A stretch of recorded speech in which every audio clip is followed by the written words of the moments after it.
it's so dark. Yeah, but so are most people's lives.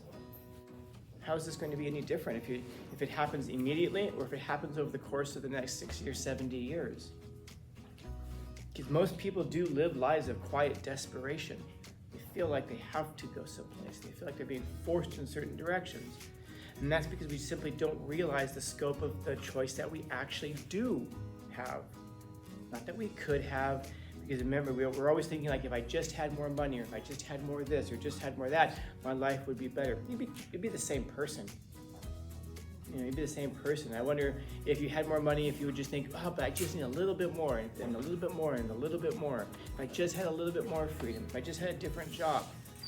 There's one consistent aspect in all of those scenarios, which is you. In school, we didn't learn anything useful. We didn't learn how to do taxes. We didn't learn how to do rental agreements. Yeah, you did. You just weren't paying attention. You're on your phone or something. You're talking to people around you. You're spaced out. Something else was going on. But all those things that you needed, you had access to them, 100%. Everything that you need, you have access to here. But what do you do with it? That's what my question was going to be, was what kind of a major would you be interested in? Because like, there are some really good reasons to go to USC. But like, for example, if you're interested in business, USC is a private school. It's expensive. It's in Los Angeles. And something that surprised me, I read that about 20% of their students are involved in fraternities and sororities. That's really high. Well, before, there's a cringe face there, but that's, if you're going for business, who do you want to interact with? Those are the people whose parents own businesses, or their parents, if their parents are sending them there, you're gonna have kind of like two kinds of folks there. Folks who have a lot of money, and so they're paying for it, and folks who are on scholarship, don't have much money. And if you wanna kind of move in those circles, it's a good place to go to get to know people. And fraternities are a place where you do that. They're social clubs. And so there are some good reasons to go there. I don't know if you know Mr. Esprunk. He teaches, he teaches government, usually 12th graders. Yeah, he went to USC. Yeah, he went to USC. But that's why it is important. I mean, I think I've mentioned before that when I went to school, I told you how I chose my school, yeah? I told you guys how I chose my school? I was accepted to Harvard, Stanford, Columbia, Berkeley, UCLA, USC, and UC Riverside. And I went to UCLA, which is why I cringed when you said USC. I went to UCLA because I was in a band at the time, and the band was doing well. So I decided to stay in Los Angeles because UCLA is the most prestigious school in Los Angeles. And then the band broke up a month after I started at UCLA. So I could have gone someplace else. But people will ask, like, would my life have been different if I'd ended up going to Harvard instead? Oh yeah, my life would have been different. Would it have been better or worse? Yeah, it just would have been different. It just would have been different. Because you did begin by saying something like, although it doesn't really, I'm sorry, I should have said something effective, it doesn't really matter. Does it matter so much where you go to school? Because when I got to UCLA, I was going to study business. That's the whole reason I went there. And then I started registering for my classes, and I discovered UCLA does not have a business school. Well, I'm sorry, they have a graduate school for business, but they don't have a business program. There's no undergraduate degree in business. And I didn't know that until I got there. So originally it was supposed to be business. I ended up, it was going to be business and philosophy. And I ended up with English and philosophy instead of business because they had an accounting program, and there was something else that was like business tangential, but it wasn't business at all. So even then, if I had to do over again, there's a chance I probably would have gone to USC because that's what I was interested in, business at the time. Now, would my life have been different? Yeah. Better or worse? No. Is your life better or worse? It depends on what you're going to make of it. So that's why when you ask that question, where are you going to go to school? If school at all. Is college going to change your life if you go? Yeah, of course.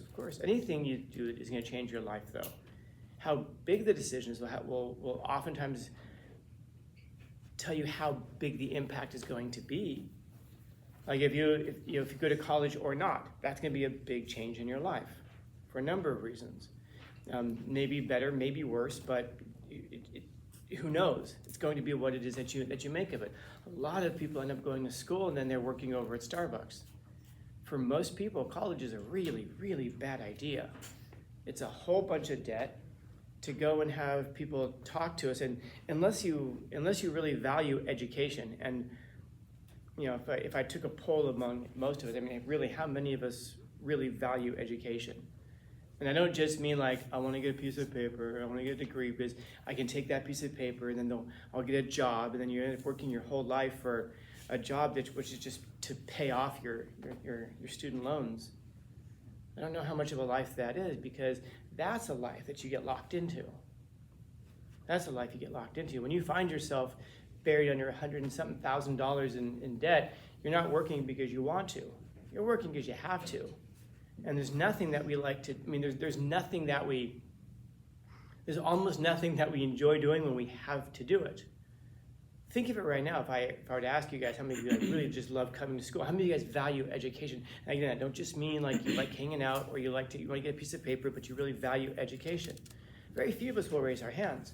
Then fast forward the next couple of years, and I mostly teach seniors, and I have seniors who are just, oh my God, I can't wait to get out of here. And what are you doing next year? I'm going to college. So you're doing for free right now what you're going to pay someone tens of thousands of dollars to do next year. Why are we so willing to pay a university tens of thousands of dollars, and yet when we're here, we do everything we can to avoid learning and avoid education? And it comes down to that one word, choice.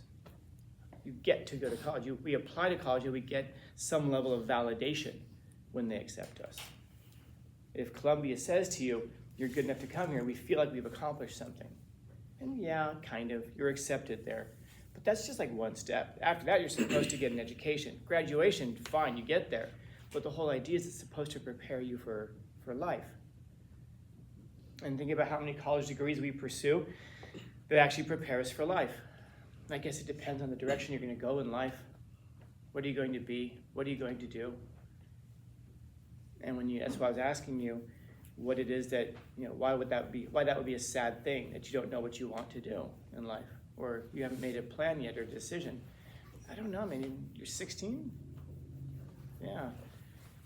I don't know, man. If you knew what you wanted to do for the rest of your life, that would be extraordinary. But I also wonder if you'd be locking yourself in mentally. Kind of like, I decided I wanted to be, a chemical engineer, so I guess that's what I have to do. But it's not what you have to do. But if you kind of like gear your whole life towards that one thing, imagine if you change your mind. Like becoming it is, I don't think you're wrong. Like when you talk about teachers, how many teachers do you know, like of the teachers you have, how many of them actually really seem to enjoy what they do? How many of them actually are in a good mood and they're happy and they're having fun, engaging and doing what it is that we do? You probably don't have very many, but it's funny because they'll also be the same people who will tell you, but you should go to college and do what I did and be miserable. But you're not just going to find misery here. You're going to find misery in almost any profession. How many of you guys have family members or friends of the family who are really excited and happy to do what they do? And I don't just mean that they're happy about their life. Generally, I mean, are they happy about the career path that they've chosen? And a lot of times it's because they feel locked in to the career path that they've chosen. But it's that last word, chosen, that changes the view of everything. Could they go and do something else? Like how often you hear that from teachers? Oh, I don't make enough money. I could go do something else. Easy solution. Go do it. Go find out. And the truth is that most of them don't really believe that. Or, worse yet, no, it'd be too much work, it'd be too hard to change careers, to do this, to do that. Okay, then you're locked in, you're trapped in. And so when you're talking here about this first question of where am I going, how it is that you're going there is going to have a lot to do with how much joy and meaning you can get out of it. Are you being forced to go there? Are you being shoveled in that direction? Or at least do you feel like you're being shoveled in that direction? Do you have to go to college? No. Under no circumstances do you have to go. My parents are making me. Your parents don't have a gun to your head. And even if they did, it's still your choice. Do you take the bullet or not? Oh, it's so dark. Yeah, but so are most people's lives. how is this going to be any different if it happens immediately or if it happens over the course of the next 60 or 70 years? Because most people do live lives of quiet desperation. They feel like they have to go someplace. They feel like they're being forced in certain directions.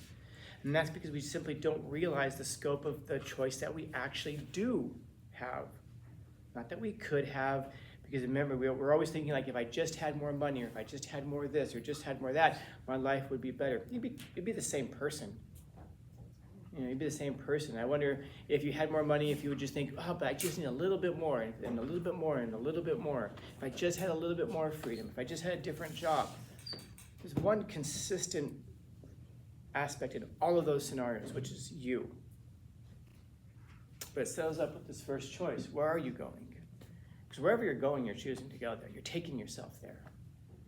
We don't like hearing that, which is why we try to disperse the responsibility.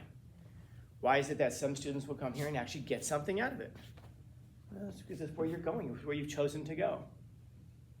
And then the people here who show up and just kind of like bumble through and are almost like dragged across the finish line.